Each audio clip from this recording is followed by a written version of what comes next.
আমাদের কমিটমেন্ট আছে, আমাদের প্রতিজ্ঞা দৃঢ়। লিমিটেশন থাকতে পারে, একজন মানুষ একটা নিয়ত থাকতেই পারে, কিন্তু বিভিন্ন কারণে হয়তো সে 100% সফল নাও হতে পারে। কিন্তু আমাদের নিয়ত পরিষ্কার, আমরা যা বলেছি আমরা তাই করব ইনশাল্লাহ। যা যা কমিট করেছি মানুষের সামনে আমরা সেটা করব। আমরা শুরু করব, আমাদের পরবর্তী জেনারেশন, আমাদের পরবর্তী নেতাকর্মীরা সেটাকে চালিয়ে নিয়ে যাবে।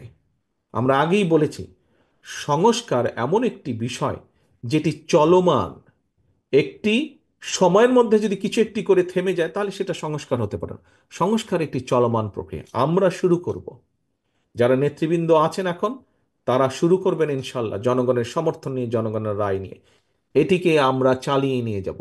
আমরা শুরু করব, পরবর্তী নেতৃবৃন্দ চালিয়ে নিয়ে যাবে, তারপরে যারা আসবে চালিয়ে নিয়ে যাবে। সংস্কার চলমান প্রক্রিয়া।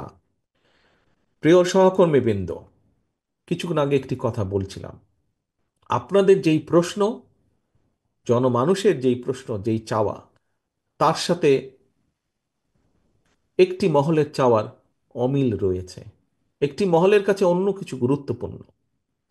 একটি রাজনৈতিক দল হিসাবে, যেই রাজনৈতিক দলের উপরে দল বিভিন্ন শ্রেণী পেশার মানুষ নির্ভর করে, বিশ্বাস রাখে, আস্থা রাখে, সেরকম একটি রাজনৈতিক দল হিসাবে আমরা এতটুকু বলতে চাই, এতটুকু বার্তা সকলের কাছে পৌঁছে দিতে চাই।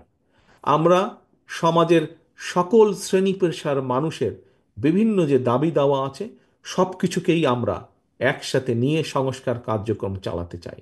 হতে পারে বিভিন্ন শ্রেণী পেশার মানুষের বিভিন্ন জনের কাছে বিভিন্ন বিষয়টি প্রায়োরিটি, বাট আমরা সকলের সব কিছুকে আমরা চাই ঐক্যবদ্ধভাবে দেশকে সামনে নিয়ে যেতে।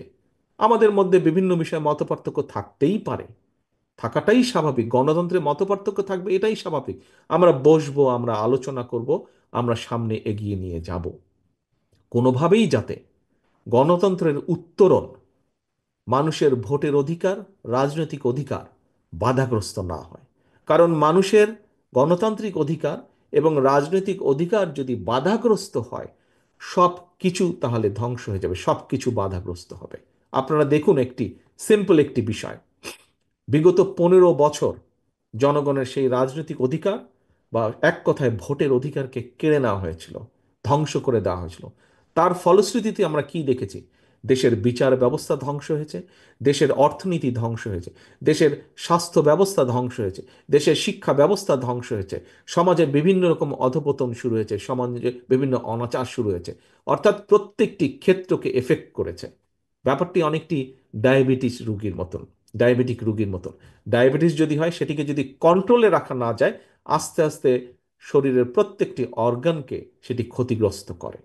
কাজেই প্রিয় সহকর্মীবৃন্দ, আমরা যেমন 31 দফা পালন করব, 31 দফার বাস্তবায়ন আমরা করব ইনশাল্লাহ সুযোগ পেলে, একইভাবে আমরা যেই সংগ্রামে রাজপথে নেমে এসেছিলাম বিগত 15 বছর ধরে, গণতন্ত্রের প্রতিষ্ঠা, যেই সংগ্রামের জন্য আমাদের বহু নেতাকর্মী গুম খুনের শিকার হয়েছে, বহু নেতাকর্মী আমাদের আজকে পঙ্গুত্ব বরণ করেছে, তাদের এই বলিদানকে কোনোভাবে বৃথা দিতে যাওয়া যাবে না। জুলাই আগস্টের আন্দোলনে পৃথিবীর কোনো দেশে যুদ্ধ না হলে শিশু হত্যা হয় না, কিন্তু জুলাই আগস্টের আন্দোলনে আমরা দেখেছি সেই পলাতক স্বৈরাচারের নির্বিচার অত্যাচারের কারণে এই দেশে 100-র মতন শিশুকে হত্যা করা হয়েছে। কাজে এই শিশুগুলির কোনো অপরাধ ছিল না, এই শিশুগুলোকে হত্যা করা হয়েছে। এই শিশুগুলোর বলিদান কেন? শুধুমাত্র গণতন্ত্র প্রতিষ্ঠার জন্য। কাজে আসুন, আজকে যেমন আমরা প্রতিজ্ঞাবদ্ধ কিভাবে আমরা 31 দফাকে বাস্তবায়ন করব, একইভাবে আমরা প্রতিজ্ঞাবদ্ধ বাংলাদেশ জাতীয়তাবাদী দল বিএনপি এবং তার প্রতিটি নেতাকর্মী আজকে প্রতিজ্ঞাবদ্ধ যে বাংলাদেশে যে কোনো মূল্যে গণতন্ত্র প্রতিষ্ঠিত হতে হবে। বাংলাদেশে যে কোনো মূল্যে মানুষের ভোটের অধিকারকে প্রতিষ্ঠিত করতে হবে। বাংলাদেশে যে কোনো মূল্যে গণতন্ত্র প্রতিষ্ঠার মাধ্যমে, মানুষের ভোটের অধিকার প্রতিষ্ঠার মাধ্যমে মানুষের অর্থনৈতিক স্বাধীনতাকে প্রতিষ্ঠিত করতে হবে। প্রিয় সহকর্মীবৃন্দ, আজকে এই কর্মশালায়, আজকের এই কর্মশালায় আসুন, আমাদেরকে একটি প্রতিজ্ঞা নিতে হবে। আমি প্রত্যেকটি অনুষ্ঠানে বলি কথাটি আমার বক্তব্যের শেষে। কেন বলি? কারণ বিষয়টিকে আমি বিশ্বাস করি বলেই বলি। আজকে আমাদেরকে শপথ নিতে হবে, আজকে আমাদেরকে প্রতিজ্ঞা করতে হবে যে আজকের এই অনুষ্ঠান শেষ হয়ে যাওয়ার পরেই আজকের এই কর্মশালা শেষ হবে না। আজকের এই কর্মশালা অনুষ্ঠিত হয়েছিল এই 3টি হল রুমের মধ্যে, কিন্তু এই সংস্কার যেমন চলমান প্রক্রিয়া, ঠিক এইভাবে আজকে এখানে 3টি হল রুমে 3টি আমাদের ইউনিট, জেলা হিসাবে যদি 3টি ইউনিট ধরি, 2300 নেতাকর্মী আপনারা এখানে আজকে উপস্থিত আছেন, 2300 প্রতিনিধি উপস্থিত আছেন।